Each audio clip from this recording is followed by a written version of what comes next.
Hello everyone សួស្តីអ្នកទាំងអស់គ្នានៅក្នុងថ្ងៃនេះខ្ញុំនឹងលើកយកនៅប្រយោគ present simple បាទបច្ចុប្បន្នកាលធម្មតាមកបង្ហាញបងប្អូនជាបន្តទៀត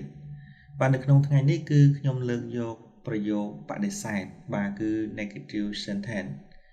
បាទកាលពីមេរៀនលេខ123គឺបងប្អូនបានរៀនហើយគឺតកតងនឹងការប្រើប្រាស់នៅប្រយោគស្របបាទ positiveបាទអញ្ចឹងនៅក្នុងថ្ងៃនេះខ្ញុំនឹងបង្ហាញពីការប្រើប្រាស់នៅក្នុងប្រយោគបដិសេធនៅក្នុងប្រយោគបដិសេធនេះគឺមិនពិបាកទេបាទគឺយើងប្រើកិរិយាសព្ទជំនួយគឺ do បូកជាមួយនឹង not បាទ do not ដល់ពេលយើងបំរួយមកនៅត្រឹមតែ done បាទយើងអាន done ហើយមួយទៀតគឺ does បូកជាមួយនឹង not បាទដល់ពេលយើងបំរួយមកនៅត្រឹមតែ doesn't បាទគឺយើងប្រើតែពីរនឹងទេបាទអញ្ចឹងបងប្អូននៅចាំនៅក្នុងការប្រើប្រាស់ប្រយោគស្របដូចជាខ្ញុំលើកពីកិរិយាសព្ទ work បាទអញ្ចឹងខ្ញុំនិយាយថា I work បាទខ្ញុំធ្វើការ you work បាទអ្នកធ្វើការ we work បាទពួកយើងធ្វើការ they work បាទពួកគេធ្វើការហើយនឹងប្រធាន3ទៀតគឺ he បាទ he works បាទមាន s he works បាទគាត់ធ្វើការ she works បាទនាងធ្វើការ it works បាទវាធ្វើការបាទយើងនិយាយភាសាអីចឹងទៅគឺប្រើជាមួយប្រធានបូកជាមួយកិរិយាសព្ទជាប្រយោគស្របបាទអញ្ចឹងនៅក្នុងប្រយោគបដិសេធគឺ I do not work ឬមួយក៏ I don't work បាទយើងប្រើ do not បូកជាមួយ don't បាទប្រធាន you ដូចគ្នាដែរ you do not work ឬមួយក៏ you don't work បាទអ្នកមិនធ្វើការជាមួយនឹងប្រធាន we បាទ we do not work ឬមួយក៏ we don't work បាទពួកយើងមិនធ្វើការទេជាមួយនឹងប្រធាន they បាទ they do not work ឬមួយក៏ they don't work បាទពួកគេមិនធ្វើការទេបាទជាមួយនឹងប្រធាន he បាទយើងប្រើជាមួយនឹង does not បាទអញ្ចឹង he does not work ឬមួយក៏ he doesn't work បាទគាត់មិនធ្វើការទេនៅក្នុងប្រយោគស្របគឺមាន s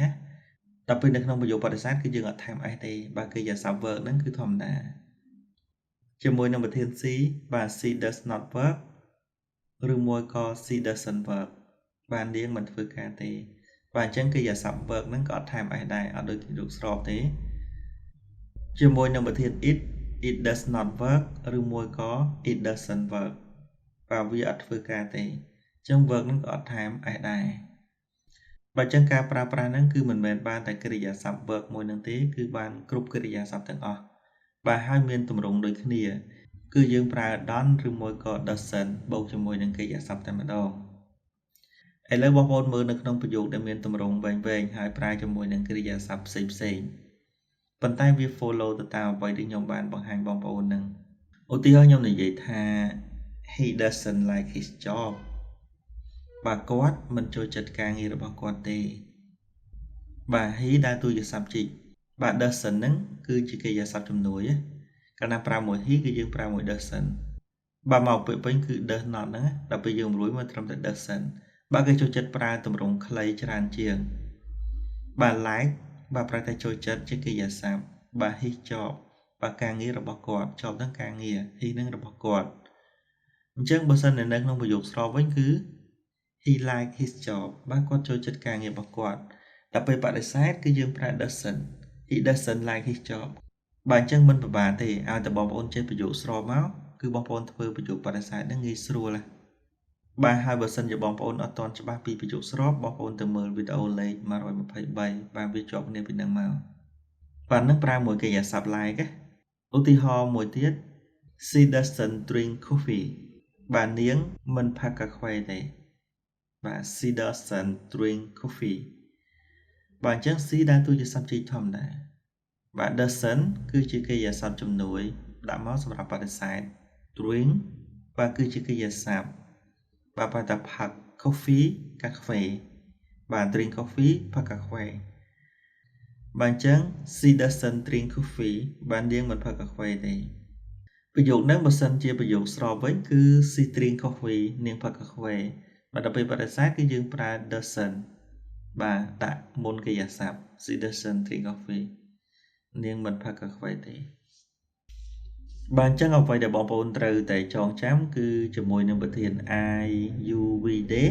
គឺយើងប្រើជាមួយនឹង done ហើយជាមួយនឹងប្រធាន he she it គឺយើងប្រើជាមួយនឹង doesn't បាទជាទម្រង់បដិសេធណាបាទបងប្អូនមើលប្រយោគទៀតខ្ញុំឧទាហរណ៍បងប្អូនខ្លះទៀត I drink coffee but I don't drink tea បាទខ្ញុំផឹកកាហ្វេប៉ុន្តែខ្ញុំមិនផឹកតែទេ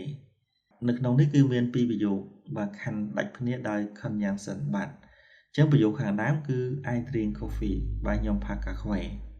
ជាប្រយោគស្របបាទបន្ទាប់មកគឺមានពាក្យbut នេះគេហៅថាជា conjunction បាទប្រែថាប៉ុន្តែពាក្យថា conjunction គឺជាឈ្នាប់បាទសម្រាប់ភ្ជាប់ពីប្រយោគមួយទៅប្រយោគមួយបាទអញ្ចឹងបងប្អូនមើលប្រយោគខាងចុងគឺ I don't drink tea បាទខ្ញុំមិនផឹកតែទេគឺជាប្រយោគបដិសេធបាទអញ្ចឹងគឺយើងប្រើ don't នៅពេលដែលយើងប្រើជាមួយនឹងប្រធាន I បាទ drink ផឹក tea គឺតែបាទទីហោប្រយោគមួយទៀត We don't watch TV very often បាទពួកយើងមិនបានមើលទូរទស្សន៍ញឹកញាប់ពេកទេបាទជាប្រយោគបដិសេធបាទ subject គឺ we បាទប្រែថាពួកយើងប្រធានណាអញ្ចឹងគឺយើងប្រើជាមួយនឹង don't បដិសេធបាទប្រែថាមិន watch បាទប្រែថាមើលឬមួយក៏ទស្សនាបាទ TV ហ្នឹងគឺទូរទស្សន៍បាទពាក្យពេញគឺ television បាទ very often គឺញឹកញាប់គឺជា adverb of frequency បាទយើងអាចយកដាក់នៅខាងចុងប្រយោគបាន We don't watch TV very often បាទពួកយើងមិនបានមើលទូរទស្សន៍ញឹកញាប់ពេកទេបាទបងប្អូនមើលប្រយោគមួយទៀត The weather is usually nice it doesn't rain very often បាទជាទូទៅអាកាសធាតុហ្នឹងគឺវាល្អវាមិនភ្លៀងញឹកញាប់ពេកទេបាទប្រយោគខាងដើម The weather is usually nice បាទអាកាសធាតុជាទូទៅគឺវាល្អបាទប្រយោគនេះគឺជាប្រយោគ present simple ដែលប្រើប្រាស់កិរិយាសព្ទ to be បាទអញ្ចឹង the weather អាកាសធាតុគឺដើរតួជាប្រធានបាទ is គឺជាកិរិយាសព្ទ to be usually គឺជា adverb of frequency ប្រែថាជាទូទៅ nice គឺល្អបាទអញ្ចឹង the weather is usually nice បាទអាកាសធាតុជាទូទៅគឺវាល្អបាទអញ្ចឹងបងប្អូនមើលប្រយោគនៅខាងចុង It doesn't rain very often បាទវាមិនភ្លៀងញឹកញាប់ពេកទេបាទ it ហ្នឹងគឺជំនួសឲ្យអាកាសធាតុហ្នឹងគឺយើងប្រើ it បាទសព្វនាមណាបាទ doesn't នេះគឺជាកិរិយាសព្ទជំនួយដាក់មកដើម្បីបដិសេធ rain បាទ rain នេះជាកិរិយាសព្ទប្រែថាភ្លៀងបាទ very often គឺញឹកញាប់ពេកបាទអញ្ចឹង it doesn't rain very often បាទវាមិនភ្លៀងញឹកញាប់ពេកទេ Mary speaks Spanish but she doesn't speak Italian បាទ Mary និយាយភាសាអេស្ប៉ាញប៉ុន្តែនាងមិននិយាយភាសាអ៊ីតាលីទេបាទអញ្ចឹងប្រយោគខាងដើមគឺ Mary speaks Spanish